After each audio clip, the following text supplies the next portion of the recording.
નમસ્કાર મિત્રો, અક્ષર અકાદમીના online platform પર હું professor doctor D C Rathod આપનું સ્વાગત કરું છું. મિત્રો, પીએસઆઈની પરીક્ષા નજીકમાં આવી રહી છે ત્યારે આજે આપણે કોમ્પ્રિહેન્શનનો જે ક્વેશ્ચન છે, અર્થગ્રહણનો જે સવાલ છે તેના વિશે જોઈશું. મિત્રો, આ જે સવાલ છે કે પીએસઆઈની પરીક્ષા માટે 10 માર્ક્સનો છે. આ ઉપરાંત જે એસટીએની પરીક્ષા લેવાની છે તે માટે અગત્યનો છે. જીપીએસસીની પરીક્ષા જે છે તેના માટે પણ આ અગત્યનો મુદ્દો છે. એ મુદ્દો આજે આપણે જોઈએ પહેલાં, હજુ સુધી જો તમે અમારી યુટ્યુબ ચેનલને સબસ્ક્રાઈબ ન કરી હોય તો ચેનલને સબસ્ક્રાઈબ કરી દેશો. બીજી વિનંતી એ છે કે તમે માત્ર અમારા વિડીયો જુઓ છો એટલું જ નહીં, પણ આ વિડીયો જો આપને પસંદ આવે તો તમે એને લાઈક કરીને શેર કરવાનું ભૂલતા નહીં, જેથી કરીને અન્ય વિદ્યાર્થીઓને એના વિશે માહિતી મળી રહે. અક્ષર અકાદમી દ્વારા ઓનલાઈન પ્લેટફોર્મ દ્વારા ગુજરાતના વિદ્યાર્થીઓને ફ્રી ઓફ માહિતી પૂરી પાડવામાં આવે છે.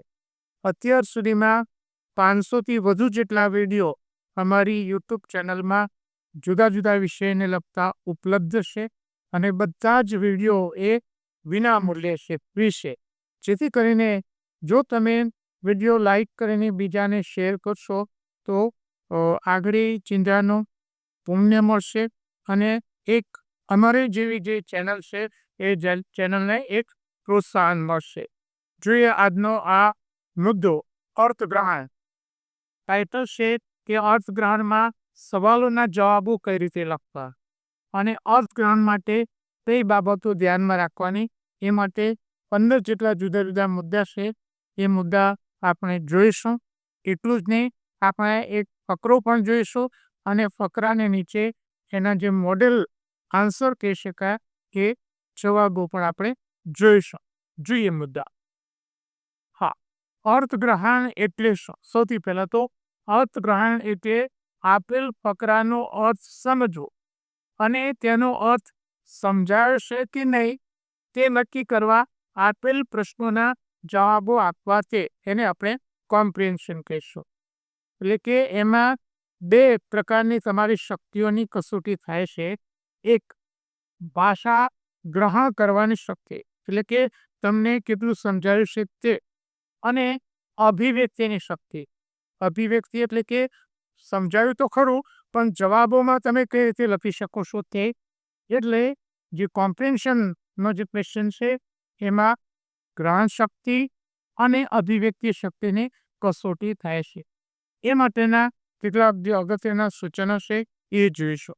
મોટા ભાગના વિદ્યાર્થીઓ, ઇવન મારા ક્લાસમાં પણ હું તમને એમને આ સવાલો કરું છું કે કોમ્પ્રિહેન્શનનો ક્વેશ્ચન પૂછાય તો તમારે સૌથી પહેલાં શું કરવાનું? મોટાભાગના વિદ્યાર્થીઓનો, મેજોરિટી વિદ્યાર્થીઓને એવો જવાબ છે કે પ્રશ્નો જોવાના. પ્રશ્નો સૌથી પહેલાં નહીં જોવાનું. શું કરવાનું એ જોઈએ. તો સૌથી પહેલો જે ફકરો છે એ ફકરાને તમે ધ્યાનથી વાંચો. ધ્યાનથી વાંચો એટલે કે વાંચવામાં ઉતાવળ કરવાની નથી. તમે એમાં જે સ્પીડી રીડિંગ છે, ફાસ્ટ રીડિંગ છે, એ ત્યાં કામમાં ના આવે. એ ધીમેથી જે શબ્દ ઘટકો છે ત્યાં તમે અટકીને વાક્યમાં શું કહેવા માગે છે એ રીતે સમજો. બીજું, એકવાર વાંચે પછી ફકરાનો મુખ્ય વિચાર શું છે એ સમજો. Central idea. ફકરો શાને લગતો છે તે. જવાબો લખવા માટે ફકરો શાના મીન્સ કે શાને લગતો છે, એનો વિષય શું છે એ સમજવું જરૂરી છે. એટલે બીજો મુદ્દો છે કે એનો સેન્ટ્રલ આઈડિયા શોધી કાઢવો. એ શોધ્યા પછી ત્રીજા નંબરે ફકરાને નીચે જે પૂછેલ પ્રશ્નો છે એ સમજો. ત્રીજો મુદ્દો, એકવાર ફકરો વાંચ્યા પછી એમાં મુખ્ય વિચાર કયો છે એ જાણ્યા પછી ત્રીજા નંબરે એને નીચે પૂછેલ જે પ્રશ્નો છે એ પ્રશ્નો તમે સમજો. પ્રશ્નમાં શું પૂછ્યું છે, કઈ વિગત માગી છે તે તમે જુઓ. એના પછી ચોથો મુદ્દો છે કે પ્રશ્ન કેવા પ્રકારનો છે તે તમે સમજો. કેટલીક વાર હેતુલક્ષી પ્રકારનો પ્રશ્ન હોય કે આ શબ્દનો અર્થ ફકરામાંથી શોધી કાઢો, તો એવો શબ્દ તમારે શોધવાનો છે. કેટલીક વાર જે પ્રશ્ન છે આ વિધાન સાચું છે કે ખોટું, તો એ પણ હેતુલક્ષી પ્રકારનો પ્રશ્ન છે. એટલે પ્રશ્નનો પ્રકાર કેવો છે તે, અને ડિસ્ક્રિપ્ટિવ હોય તેમાં કઈ વિગત લખવાની છે તે, તેમાં શું પૂછ્યું છે એ તમારે સમજવાનું છે. કઈ વિગત પૂછી છે એ સમજ્યા વગર તમે જવાબ લખશો તો તમે એને સાચો ન્યાય આપી શકશો નહીં. એટલે આ બાબત તમારે ધ્યાનમાં રાખવાની છે. એના પછીનો મુદ્દો છે પ્રશ્નનો જવાબ એ સંક્ષિપ્તમાં, એ તમારો જવાબ ટૂંકમાં હોવો જોઈએ, અને શક્ય હોય ત્યાં મુદ્દાસર આખો, શક્ય હોય ત્યાં મુદ્દાસર આખો. દાખલા તરીકે કોઈ એવો પ્રશ્ન પરીક્ષા સંદર્ભ ફકરામાંથી કાઢવામાં આવ્યો કે આ માટે કયા પરિબળો જવાબદાર છે, તેનો મુદ્દાસર જવાબ શું થઈ શકે? આ માટે નીચેના પરિબળો જવાબદાર છે, અને પછી જે જવાબદાર પરિબળો છે એ તમે ગણાવો, તો આ જવાબ થયો એ મુદ્દાસર. કોઈ કારણ અંગેનો પ્રશ્ન પૂછ્યો હોય કે શા માટે એને આમ કહેવામાં આવે છે, તો તેને આમ કહેવામાં આવે છે તેના કારણો નીચે પ્રમાણે છે. તમે કારણો એટલે તમે જો મુદ્દાસર જવાબ આપશો તો એની અસર સારી ઊભી થશે. હા, એના પછીનો મુદ્દો છે, અને એ મોસ્ટ આઈએમપી પોઈન્ટ છે. રિમેમ્બર, ધ્યાન રાખો, જવાબ તમારી ભાષામાં લખવાનો છે. અહીંયા અનુલેખનની ટેસ્ટ નથી. મૂળ ફકરો છે એમાંથી કોપી કરીને તમારે જવાબ શોધીને લખવાનો છે એવો નથી. કોમ્પ્રિહેન્શનનો અર્થ જ એ થાય છે કે તમે ફકરો સમજ્યાશો કે સમજો બરાબર પૂરેપૂરો તમે એના સમજ્યાશો કે કેમ, એ તમે જવાબ લખશો એના આધારે નક્કી થશે. એટલે એમાં અભિવ્યક્તિ પણ છે, તમારે લખવાનો છે, અને પ્રશ્નનો જવાબ તમારી ભાષામાં લખવાનો છે. જે મૂળ ફકરો છે એમાંથી બેઠો નહીં. હા, એમાંથી જરૂરી શબ્દો લઈ શકાય, પણ એમાંથી તમે બેઠી કોપી કરી છે એવી ઇમેજ ન ઊભી થવી જોઈએ.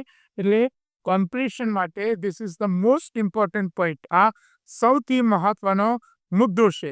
જો પ્રશ્નના જવાબો તમે તમારી ભાષામાં લખેલા નહીં હોય અને અંદરથી ડાયરેક્ટ વાક્યો લીધેલા હશે, તો તમને 50%થી ઉપર માર્ક્સ નહીં મળે, કદાચ એનાથી ઓછા પણ માર્ક્સ મળે. એટલે આ વસ્તુ છે એ ધ્યાનમાં રાખો. એના પછીનો મુદ્દો પણ કોમ્પ્રિહેન્શન માટે ખૂબ જ અગત્યનો છે. જવાબ પ્રશ્નના પ્રારૂપને ધ્યાનમાં રાખીને આપો. એટલે કે પ્રશ્નનું ફોર્મેટ કેવું છે એના આધારે તમારે એનો જવાબ આપવાનો છે, નહીં કે ફકરાના પ્રારૂપ પ્રમાણે. ફકરામાં જુદી રીતે રજૂઆત થઈ હોય પણ પ્રશ્નમાં જુદી રીતે પૂછ્યું હોય, તો પ્રશ્નમાં જે પૂછ્યું છે એ ફોર્મેટ પ્રમાણે તમારે જવાબ આપવાનો છે. આપણે જે નમૂનાનો જે ફકરો એ આપણે જોઈશું એમાં આ વાત તમને સમજાઈ જશે. એ વખતે પણ હું તમારું ધ્યાન દોરીશ. એના પછીનો મુદ્દો છે કે પ્રશ્ન જે કાળમાં પૂછ્યો છે તે કાળમાં જ જવાબ આપો. એ આ બાબત પણ તમે ધ્યાનમાં રાખો. આખો ફકરો એ ભૂતકાળમાં લખેલો છે, પણ પ્રશ્નો વર્તમાન કાળમાં પૂછ્યા છે, તો પછી જવાબ પણ તમારે વર્તમાન કાળમાં આપવાનો છે. એટલે કે પ્રશ્ન જે કાળમાં પૂછ્યો હોય એ કાળમાં તમે જવાબ આપો. જવાબમાં જરૂરી મુદ્દાઓ આવી જાય તેનો ખ્યાલ રાખો. એટલે કે પ્રશ્ન તમને પૂછ્યો હોય તો એ પ્રશ્નમાં પેરેગ્રાફમાંથી કેટલા મુદ્દા આવી જાય તેમ છે એને તમે ધ્યાનમાં રાખો. અને મારી સલાહ એવી છે કે 2 માર્ક્સનો પ્રશ્ન હોય તો ઓછામાં ઓછા 2 મુદ્દા તો અંદર આવવા જોઈએ. 2 કે 4 મુદ્દા તમારે, જો મુદ્દા વધારે હોય તો તમે ઓછામાં ઓછા 4 મુદ્દા તો તમે અંદર લખો, જેથી કરીને અડધો માર્ક્સ કરીને 2 માર્ક્સ તમારા મળી શકે. એના પછીનો મુદ્દો, જવાબમાં જે જરૂરી હોય તે જ લખો, બિનજરૂરી વિગતો લખશો નહીં. આ પણ અગત્યનો મુદ્દો છે. જ્યારે પણ તમે જવાબ લખો ત્યારે એમાં જરૂરી હોય એટલી જ વિગતો લખો, બિનજરૂરી વિગતો લખશો નહીં. કેટલાક વિદ્યાર્થીઓ મનમાં એવું ધારતા હોય છે કે આપણે શરૂઆતના 6-7 વાક્યો લખી દઈએ, એમાં તો જવાબ હશે ને, એક્ઝામિનર જોઈને જવાબ આપી દેશે. તમે તમારું કામ જે કરવાનું છે એ પરીક્ષકને સોંપો છો, પરીક્ષકને એમાંથી જવાબ શોધવાનો, રાઈટ? એટલે એના માર્ક્સ નહીં મળે. આ વસ્તુ છે તમે ધ્યાનમાં રાખો. બિનજરૂરી લાંબુ લખશો નહીં. જવાબમાં ફકરામાં ન હોય તેવી કોઈ વિગત ઉમેરશો નહીં. મિત્રો, તમારો જે જવાબ છે એ ફકરા આધારિત હોવો જોઈએ. એટલે જવાબ લખો ત્યારે એ જવાબ ફકરામાં આપેલ જે વિગતો છે એ આધારિત હોવો જોઈએ. ફકરામાં ન હોય એવી વિગતોનો તમે તમારા જવાબમાં સમાવેશ કરશો નહીં. જો એના પછીનો મુદ્દો, જો શીર્ષક લખવાનો, કેટલીક વાર પ્રશ્ન આવો પણ હશે કે ફકરાને યોગ્ય શીર્ષક આપો. જો શીર્ષક લખવાનું પૂછ્યું હોય તો શીર્ષક એ સંક્ષિપ્તમાં હોવું જોઈએ, ટૂંકમાં હોવું જોઈએ. રાઈટ, આ વસ્તુ છે. બીજી એની અગત્યની બાબત એ છે કે ફકરાના હાર્દને રજૂ કરતો હોવું જોઈએ. ફકરાનો સેન્ટ્રલ આઈડિયા એમાં આવી જવો જોઈએ. ત્રીજી બાબત એ છે કે શીર્ષક બને ત્યાં સુધી વાક્યના સ્વરૂપમાં ન હોવું જોઈએ. એક આખું વાક્ય મૂકો શીર્ષક તરીકે, એવું ન ચાલે. અને એના પછીની મહત્વની બાબત છે કે ફકરામાંથી કોઈ શબ્દ સમૂહ જો મળી જાય તો વેલ એન્ડ ગુડ. જે ફકરો છે એ ફકરામાંથી જ કોઈ શબ્દ સમૂહ શીર્ષક તરીકે મળી આવે તો એક અતિ ઉત્તમ શીર્ષક કહી શકાય. અને આ શીર્ષક શોધવા માટે ઘણી વખતે ફકરાની પહેલી લાઈન અને છેલ્લી લાઈન એ ખૂબ જ સૂચક હોય છે. એમાં જો તમે ધ્યાનથી જુઓ તો કદાચ તમને શીર્ષકની હિન્ટ એમાંથી મળી શકતી હોય છે. હા, પ્રશ્નના જવાબો પૂરા વાક્યમાં લખો. પ્રશ્ન તમને પૂછ્યો હોય તો જવાબમાં તમારે પૂરું વાક્ય લખવાનું છે, એક શબ્દમાં નહીં. ઇવન શીર્ષકનો સવાલ પૂછ્યો હોય તો શીર્ષકનો ટાઇટલ પણ તમે પૂરા વાક્યમાં જવાબ લખો કે આ ફકરાને આ શીર્ષક આપી શકાય, એમ પૂરા વાક્યમાં લખો. માત્ર શીર્ષક લખીને બેસી રહો એવું નહીં. હા, પ્રશ્નના જવાબમાં ફકરાનો બેઠા વાક્યો લખશો નહીં. એક આ બીજી નેગેટિવ સૂચના છે કે એમાંથી બેઠા વાક્યો તમારે લખવાના નથી. અને આ બધું કન્ટેન્ટ લખ્યા પછી સૌથી મહત્વનો મુદ્દો છે કે જવાબમાં જોડણી અને વાક્યરચનાની ભૂલો ન થવી જોઈએ. જોડણી અને વાક્યરચનાની ભૂલો હોય તો તમને પૂરા માર્ક્સ મળશે નહીં. ભલે તમે જવાબ સાચો શોધ્યો છે પણ જો એમાં ભૂલો કરશો તો એ માર્ક્સ મળશે નહીં. અને એમાં ખાસ કાળજી રાખો કે જોઈને તો ક્યારેય ભૂલ નહીં કરવાની.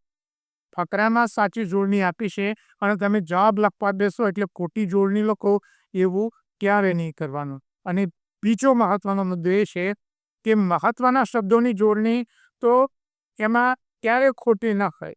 આ વસ્તુ છે કે તમે ધ્યાનમાં રાખો. દાખલા તરીકે અભિરુચિ અંગેનો ફકરો હોય અને જોડણી તમે અભિરુચિની જ ખોટી લખો તો એ ગંભીર પ્રકારની ભૂલ કહેવાય. મિત્રો, આ 15 મુદ્દા જો તમે અર્થગ્રહણ લખતી વખતે ધ્યાનમાં રાખશો તો તમારો જે લખાણ છે એ સારું રહેશે. પરીક્ષામાં થોડાક વધુ માર્ક્સ એમાંથી તમને મળી શકશે. હવે આપણે એ ફકરો જોઈએ, વાંચીએ છીએ ફકરો. ધીમે ધીમે હું ફકરો વાંચશું. હા, હવે મેં તમને કહ્યું કે ફકરો ધીમે ધીમે વાંચવાનો છે. જો આ રીતે વાંચશો તો સમજાશે નહીં. મેં હંમેશા માન્યું છે કે રામ અને ભીષ્મ બંને મર્યાદા પુરુષો, તમને કશું સમજાશે નહીં. રિમેમ્બર, ખાસ રીડિંગ તમારે ટાળવાનું છે આમાં. અને લેખનના ફકરામાં ધ્યાનથી ધીમેથી પઠન કરવાનું છે, વાંચન કરવાનું છે. મેં હંમેશા માન્યું છે કે રામ અને ભીષ્મ બંને મર્યાદા પુરુષોત્તમ, નિયમ, વચન અને સમાજ વ્યવસ્થાનું સર્વોપરી સ્વીકારનારા. પુષ્ટપ આવે ત્યાં અટકો. ભીષ્મે પ્રતિજ્ઞા કરી અને તેની આવશ્યકતા ન રહી છતાં ન પરણવાનું અને રાજપાટ ન સ્વીકારવાનું વચન એમને પાડ્યું. પરિણામ આપણે જાણીએ છીએ. કૃષ્ણ એથી બરાબર ભિન્ન વૃત્તિવાળા. જે વખતે જે યોગ્ય હોય તે જ કરે. એને માટે સિદ્ધાંતમાં સહેજ માંડવા કંઈ કરવી પડે તો તે તેવો રસ્તો કાઢે. યુદ્ધમાં શસ્ત્ર ધારણ ન કરવાનો નિયમ અર્જુનને બચાવવા માટે તેમણે તોડ્યો. શ્રી કૃષ્ણનું આખું જીવન આવા અપવાદોથી ભરેલું છે. જોઈએ આગળ. હવે રામચંદ્રનું જીવન જરા તપાસીએ. ગુહક સાથે દોસ્તી કરી શબરીની ભક્તિની કદર કરી, એના એઠા બોર ખાધા, દુર્દેવગ્રસ્ત અહલ્યાનો ઉદ્ધાર કર્યો, વાનર, રીંછ વગેરે પ્રતીકોથી ઓળખાતા આદિવાસીઓ જોડે દોસ્તી કરી, અને છતાં આટલા ઉદાર સર્વ કલ્યાણકારી રામને પ્રજાના અનુરંજન ખાતર નિર્દોષ સીતાનો ત્યાગ કરવો પડ્યો અને કેવળ પવિત્રતાના આદર્શને પોતાનું જીવન અર્પણ કરનાર શંભુકની સમાજ વ્યવસ્થાની આ ટકાવવા હત્યા કરવી પડી. શંભુકને મારતા રામને જે વેદના થઈ તે એક કવિ હૃદય જ પારખી શક્યો. ઉદ્વિગ્ન થઈને રામ પોતાના જમણા હાથને સમજાવે છે, સીતાના ત્યાગ જેવું હીન કૃત્ય કરતા તને આંચકો ન આવ્યો, હવે બીજું હિચકારું કર્મ કરી નાખ. અંતે રામનો જ હાથ શોને. જોઈએ આગળ. હમણાં એક ઠેકાણે રામ ભક્તોએ રામના જીવન ઉપર એક વ્યાખ્યાનમાળા ગોઠવી હતી. એ યોજના જોઈને મેં એમને કહ્યું કે આમાં એક ઉણપ છે, તે પૂરી કરવી જોઈએ. રામાયણમાં આદર્શ રાજા છે, આદર્શ પિતા છે, આદર્શ માતાઓ છે, સીતા અને બીજી આદર્શ પત્નીઓ છે, આદર્શ ભાઈ, આદર્શ સેવક, બધું જ સુંદર છે. વશિષ્ઠ ને વિશ્વામિત્ર જેવા આદર્શ પુરોહિતો છે. અરે રાવણ જેવો આદર્શ શત્રુ પણ છે. પણ રામાયણમાં આદર્શ પ્રજા મળતી નથી. ઉમાશંકર જોશી, આના લેખક છે ઉમાશંકર જોશી. મિત્રો, આ રીતે ધીમેથી વાંચશો તો ફકરો શું કહેવા માંગે છે એ તમને સમજાઈ જશે. સ્પીડથી વાંચશો તો સમજવામાં મુશ્કેલી પડશે. હવે આપણે પ્રશ્નો જોઈએ અને એના જવાબો જોઈએ. લેખક રામ અને ભીષ્મને કેમ મર્યાદા પુરુષોત્તમ ગણાવે છે? મિત્રો, અહીંયા આ પ્રશ્નના મેં 2 જવાબ લખ્યા છે તમને સમજાવવા ખાતર. નંબર 1, રામ અને ભીષ્મ નિયમ, વચન અને સમાજ વ્યવસ્થાનું સર્વોપરીપણું સ્વીકારનારા.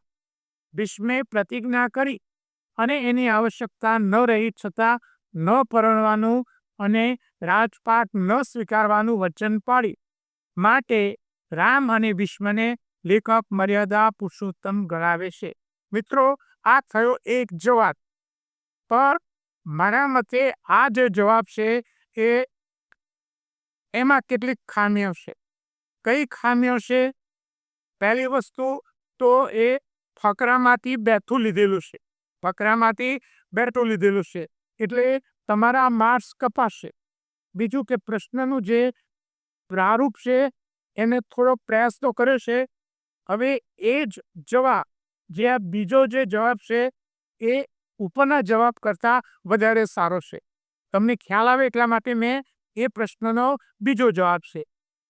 લેખક રામ અને ભીષ્મને મર્યાદા પુરુષોત્તમ ગણાવે છે કારણ કે બંને એ નિયમ, વચન અને સામાજિક વ્યવસ્થાને સર્વોપરી ગણાવી. આપણે અંદરથી ફેરફાર કર્યો, બેઠું લીધું નહીં. બંને લીધેલ પ્રતિજ્ઞાની આવશ્યકતા ન રહેવા છતાં તેનું પાલન કર્યું. તો આ સંક્ષિપ્તમાં કહ્યું, 2 મુદ્દા આવી ગયા અને તમારી ભાષામાં એનો જવાબ થયો. મિત્રો, આ જે જવાબ લખો એ જવાબને ઉપરના જવાબ કરતાં અહીંયા વધુ માર્ક્સ મળે. એટલા માટે આ તમારે ધ્યાનમાં રાખવાનું છે. મિત્રો, મારા ક્લાસમાં વિદ્યાર્થીઓને આ બધા જ મુદ્દા જવાબ લખતી વખતે હું સમજાવું છું, રાઈટ? એટલે આ બાબત તમારે ધ્યાનમાં રાખવાની છે. જોઈએ સવાલ નંબર, એટલે બીજો પ્રશ્ન. રામાયણમાં કઈ ઉણપ છે? તો એના પણ 2 જવાબ છે. રામાયણમાં એક ઉણપ છે. રામાયણમાં આદર્શ પ્રજા મળતી નથી. આ એક જવાબ છે. એના કરતાં થોડોક વધારે સારો જવાબ, રામાયણમાં રામનો આદર્શ પરિવાર છે પણ આદર્શ પ્રજા નથી તે રામાયણની ઉણપ છે. આપણે કોન્ટ્રાસ્ટમાં મૂક્યો કે આ બધું જ આદર્શ છે, છતાં આ ખૂટે છે. એટલે વાતને કોન્ટ્રાસ્ટમાં મૂકી તો આ સારી રીતે રજૂ થઈ છે. શ્રી કૃષ્ણનું જીવન અપવાદોથી ભરેલું છે તે લેખક શા માટે કહે છે? હવે જોઈએ એનો જવાબ. શ્રી કૃષ્ણ ચોક્કસ નિયમને વળગી રહેવાને બદલે પરિસ્થિતિ પ્રમાણે માર્ગ કાઢીને વર્તે છે.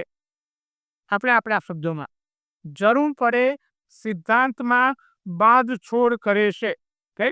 વાક્ય પૂરું કર્યું. ઉદાહરણ છે, અર્જુનને બચાવવા શસ્ત્ર ધારણ નહીં કરવાનો નિયમ પણ તોડે છે. તેથી શ્રી કૃષ્ણનું જીવન અપવાદોથી ભરેલું છે તેમ લેખક જણાવે છે. તો આ પ્રશ્નનું પ્રારૂપ થયું. પ્રશ્નમાં આ પૂછશે કેમ જણાવે છે, તો એને આ છેલ્લા વાક્યમાં આપણે વણી લીધું છે. ચોથો સવાલ, રામાયણની મહાનતા શામાં રહેલી છે? મિત્રો, આનો સીધો જવાબ અંદર નથી, એ તમે વિચારો તો જ મળે. એક આદર્શ પરિવાર કેવો હોવો જોઈએ, એક આદર્શ ગુરુ અને આદર્શ સેવક, હા એવાને કેવા હોવા જોઈએ? રામાયણની મહાનતા આ આદર્શ જીવનના નિરૂપણમાં રહેલી છે. રામાયણની મહાનતા શું? તો આદર્શ જીવનનું નિરૂપણ. રામના કયા ગુણો અહીં વર્ણવવામાં આવ્યા છે? આપણે કહ્યું તો જવાબ તમારે મુદ્દાસર લખવાનો. રામના નીચેના ગુણો આ ફકરામાં વર્ણવવામાં આવ્યા છે, અથવા રામના નીચેના ગુણો આ ફકરાની જગ્યાએ અહીં લખો તો પણ ચાલે. અહીં વર્ણવવામાં આવ્યા છે. હવે તમે એમ લખશો કે સબરીના બોર ખાધા અને આ કર્યું તે કર્યું. નહીં, તમને શું પૂછ્યું છે? એના ગુણો પૂછ્યા છે. રામે શું કર્યું એ નથી પૂછ્યું.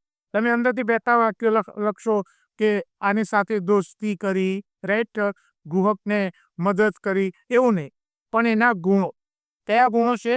અને એક બીજી વસ્તુ મિત્રો તમે ધ્યાનમાં રાખો, કોઈ પણ પ્રશ્નનો જે જવાબ છે તે ફકરામાં એક જ જગ્યા હોય એવું માનવાની જરૂર નથી. એ પ્રશ્નનો જવાબ આખા ફકરામાં જુદી જુદી જગ્યાએ જુદા જુદા મુદ્દા તરીકે હોઈ શકે.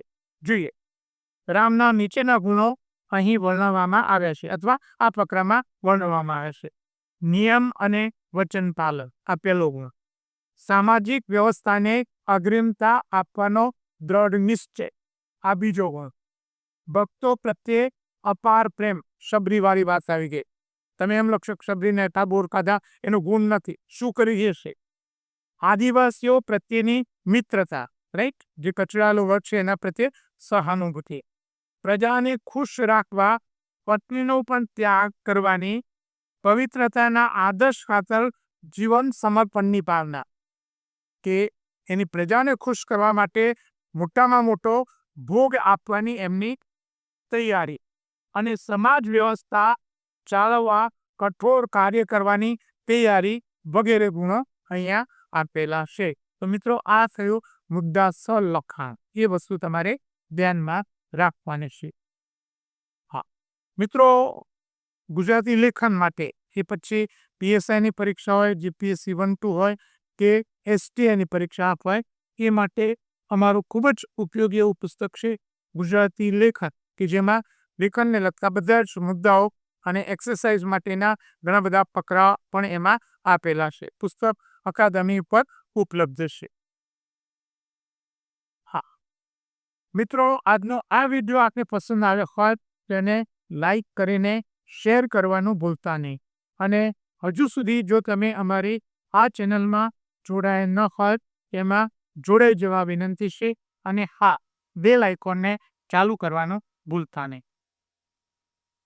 મિત્રો, સ્પર્ધાત્મક પરીક્ષા માટે અમારી 2 ખૂબ જ ઉપયોગી એવી ટેલિગ્રામ ચેનલો છે. બિસરાખોર કરંટ અફેર્સ, કે જેમાં રોજેરોજનું કરંટ અફેર્સ સાંજે 7 વાગ્યાની આજુબાજુ મૂકવામાં આવે છે. માસિક કરંટ અફેર્સ મૂકવામાં આવે છે. દરરોજની 10 થી 15 જેટલી પોસ્ટ તેમજ 3-4 ફ્રી વિડીયો મૂકવામાં આવે છે. વિશિષ્ટ દિવસ હોય તો દિવસની વિગત આપણે એમાં મૂકીએ છીએ. અને ક્વિઝની વિગત એમાં મૂકીએ છીએ. બીજી ટેલિગ્રામ ચેનલ છે ગૌરવંતી ગુજરાતી, જેમાં ગુજરાતી ભાષા, સાહિત્ય અને વ્યાકરણને લગતી પોસ્ટ મૂકીએ છીએ. હજુ સુધી જો તમે અમારી આ બંને ટેલિગ્રામ ચેનલમાં જોડાયા ન હોય તો એમાં જોડાઈ જશો.